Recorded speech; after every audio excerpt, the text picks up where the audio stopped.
barszcz czerwony, kiedy się nie robiło tego nigdy albo bardzo dawno i trzeba sobie przypominać, co z tym zrobić. Więc oczywiście trzeba zacząć od buraków, żeby je obrać, pokroić. Chcę je wrzucić do wywaru, który wczoraj zrobiłem, to znaczy gotowałem pietruszkę, seler i marchewkę i został mi bardzo smaczny wywar. Chcę wrzucić to do tego te buraki, dodać trochę wody i pogotować tak, żeby one się stały miękkie.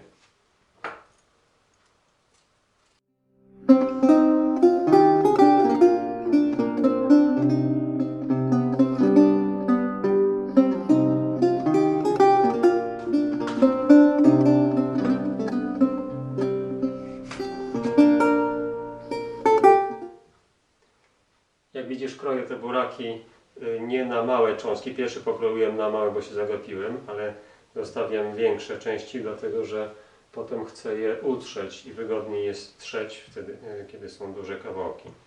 Więc mam już obrane buraki i wsadzamy do garnka. Stawiamy na wodę. O.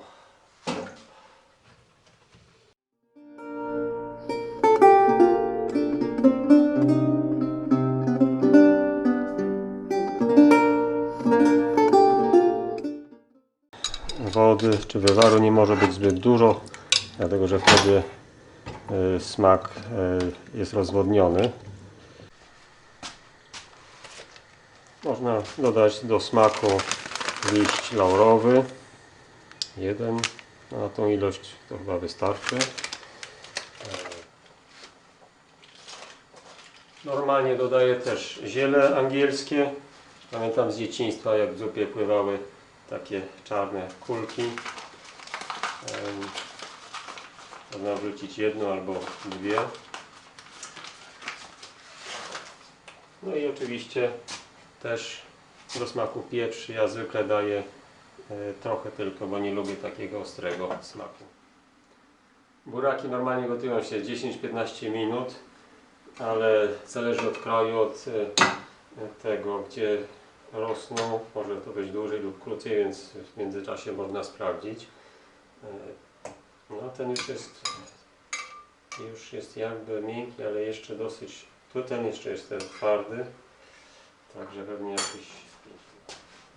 Dobrze. Kiedy buraki są już gotowe, to trzeba je teraz wyjąć z garnka.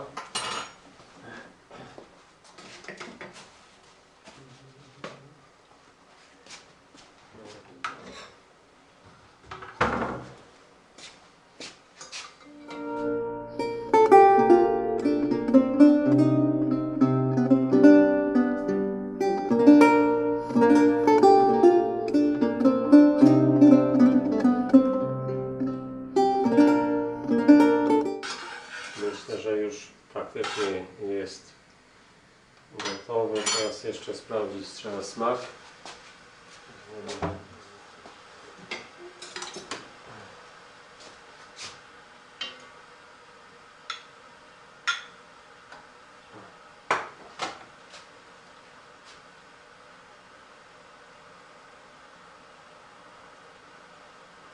Myślę, że można spokojnie dodać jeszcze trochę soli.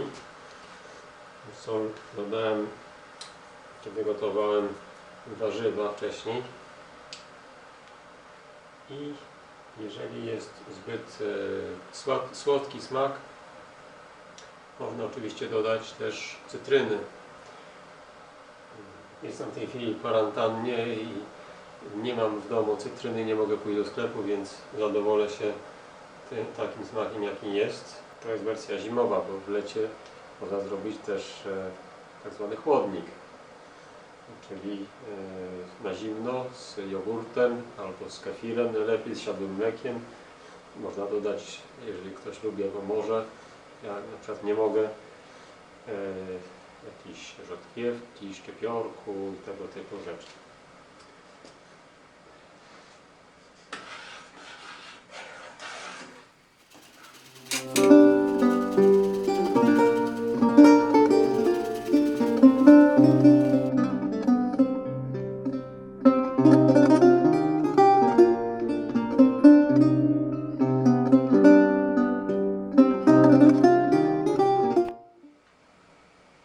ponieważ nie mam pod ręką cytryny, tak jak mówiłem wcześniej, ale mam mandarynki. Spróbowałem, jak smakuje barszcz z sokiem z mandarynki i jest bardzo dobry. Więc spróbuję w ramach eksperymentu wcisnąć do barszczu trochę mandarynki i w tym celu wyłączyłem gaz, żeby nie była gotująca. Myślę, że dla soku mandarynkowego będzie to lepsze, jeżeli nie będzie to wrząca zupa. Może nawet dodam trochę zimnej wody.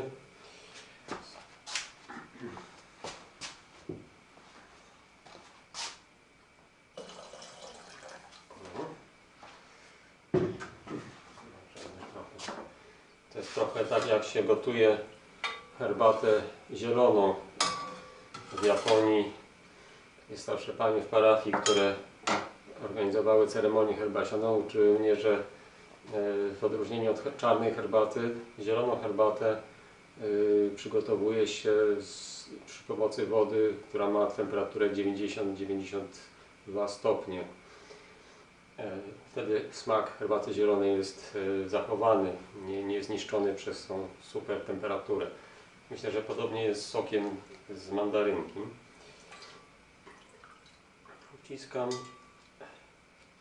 Jeżeli zupa, a w tym przypadku rzeczywiście była troszkę zbyt słodka jak dla mnie, to nawet sok z mandarynki, który też jest słodki, ale jednak dodaje barszczowi takiego bardziej kwaskowatego smaku.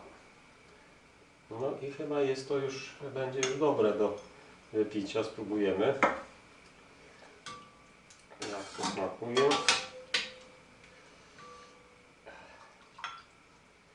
Jest jeszcze, mam nadzieję, że nie jest zbyt gorące.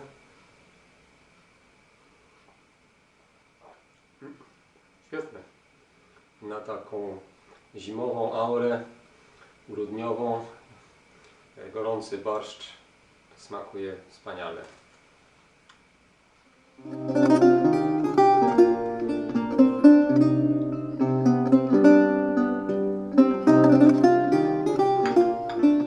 Chciałbym jeszcze na koniec tego przepisu gotowania o barszczu, który okazał się bardzo dobrym, powiedzieć jedną rzecz. Gotowanie wcale nie jest czymś odrębnym od modlitwy, od zjednoczenia z Bogiem.